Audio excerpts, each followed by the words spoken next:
Bienvenue sur la chaîne. Aujourd'hui, nous allons lever le voile sur une question que beaucoup de Congolais et même des curieux à l'étranger se posent. Comment le président Félix Tshisekedi gagne-t-il réellement son argent? Est-ce uniquement grâce à son salaire officiel? Ou existe-t-il des sources de revenus cachées, indirectes, voire discrètes? Dans cette vidéo, on vous révèle tout, sans tabou, avec des faits, des observations et des analyses. Mais avant de commencer, n'oubliez pas de vous abonner à la chaîne pour ne rien rater de nos prochaines vidéos sur l'actualité politique, économique et sociale de la RDC. Et surtout, cliquez sur le bouton « J'aime » si ce sujet vous intéresse. C'est gratuit, ça nous soutient, et ça permet à plus de monde de découvrir la vérité. Allez, c'est parti!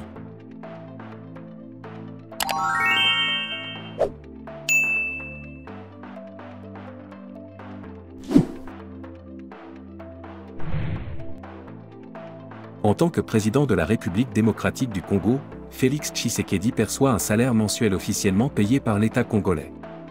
Bien que le montant exact de cette rémunération ne soit pas toujours communiqué de manière transparente au public, plusieurs sources proches du pouvoir estiment qu'il gagnerait entre 150 000 et 200 000 $ par mois. Un chiffre qui peut paraître considérable dans un pays où une grande majorité de la population vit dans une extrême pauvreté, souvent avec moins de 10 $ par jour.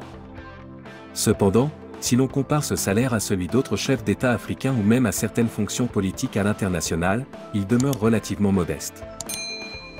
Ce revenu de base s'accompagne de nombreux autres avantages liés à la fonction présidentielle, des primes de responsabilité, des indemnités de représentation pour couvrir ses obligations officielles, mais aussi une série de privilèges matériels comme une flotte de véhicules de luxe, une résidence présidentielle entièrement équipée, des voyages internationaux pris en charge, une sécurité rapprochée permanente, ainsi que des frais d'alimentation, de santé et de communication couverts par le budget de l'État. Ces éléments font que le train de vie du président est bien supérieur à son seul salaire, même sans revenu parallèle.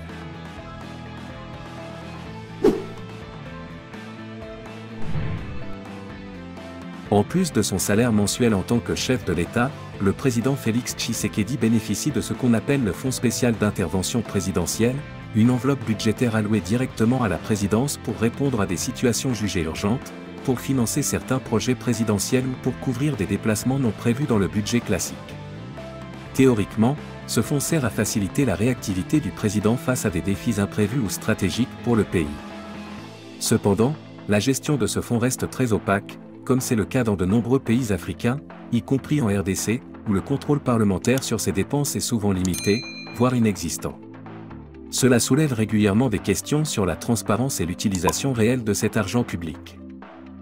Par ailleurs, lors de missions officielles à l'étranger, que ce soit pour des sommets diplomatiques, des visites d'État ou des conférences internationales, le président et sa délégation perçoivent des allocations spéciales, parfois appelées per diem, qui peuvent atteindre des montants importants en fonction de la durée et du pays visité. À cela s'ajoutent parfois des cadeaux diplomatiques offerts par les pays hôtes ou par des partenaires étrangers, allant de simples objets symboliques à des présents de grande valeur, qui ne sont pas toujours déclarés officiellement. Ces éléments constituent des sources de revenus indirectes mais significatives, renforçant le train de vie du président en dehors de son salaire officiel.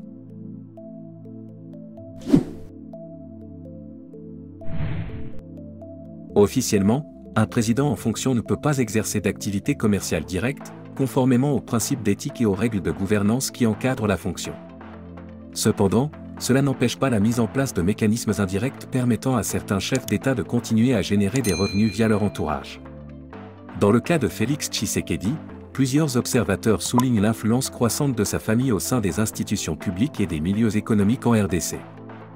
Des membres proches occupent aujourd'hui des postes stratégiques dans l'administration, tandis que d'autres seraient liés à des entreprises opérant dans des secteurs sensibles comme les mines, le BTP ou les télécommunications. Cette proximité avec le pouvoir ouvre parfois la voie à l'attribution de contrats juteux, de marchés publics ou de facilités fiscales à des sociétés alliées, renforçant ainsi un réseau économique informel autour du chef de l'État.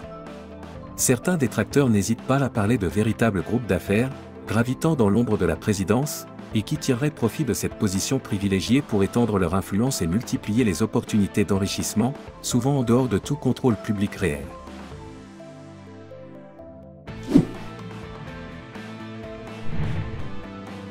Comme c'est le cas pour de nombreuses figures politiques à travers le monde, il est fort probable que Félix Tshisekedi ait choisi de sécuriser une partie de ses ressources financières à travers des placements discrets dans l'immobilier de luxe ou des comptes bancaires offshore.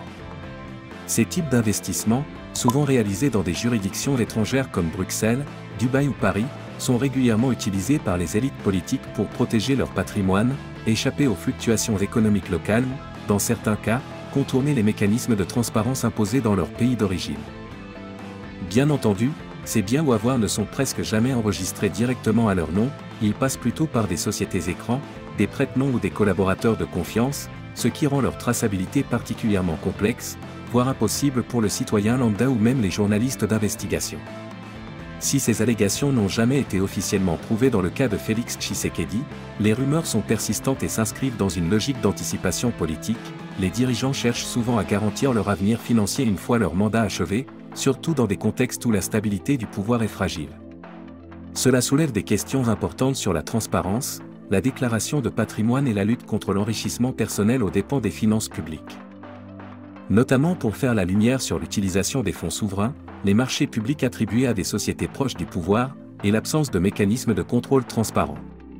Ces ONG estiment que la transparence financière est essentielle pour restaurer la confiance des citoyens dans les institutions et éviter que la présidence ne devienne un centre d'enrichissement personnel. Cependant, malgré ces nombreuses alertes, aucune enquête officielle n'a été ouverte à ce jour, et les appels à la reddition des comptes restent lettre morte. Ce silence des autorités alimente les suspicions et fragilise l'image d'un pouvoir qui se voulait initialement proche du peuple et engagé dans la lutte contre la corruption. En résumé, Félix Tshisekedi gagne son argent grâce à une combinaison de revenus officiels, salaires, indemnités, allocations, et probablement de sources plus discrètes comme les réseaux d'affaires familiaux, les cadeaux diplomatiques et peut-être des investissements étrangers. Dans un pays comme la RDC, où la pauvreté coexiste avec une élite fortunée, la question de la transparence est cruciale. Les citoyens ont le droit de savoir comment leur président vit, comment il gère les ressources publiques, et s'il respecte les principes d'éthique qu'il défend en public. Et vous, qu'en pensez-vous? Le président devrait-il publier un rapport annuel de ses revenus et avoirs? Dites-le nous en commentaire. Merci d'avoir suivi cette vidéo jusqu'à la fin.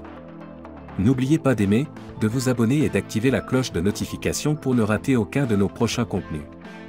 À très bientôt sur la chaîne, pour d'autres révélations et analyses exclusives sur les figures majeures de la politique africaine.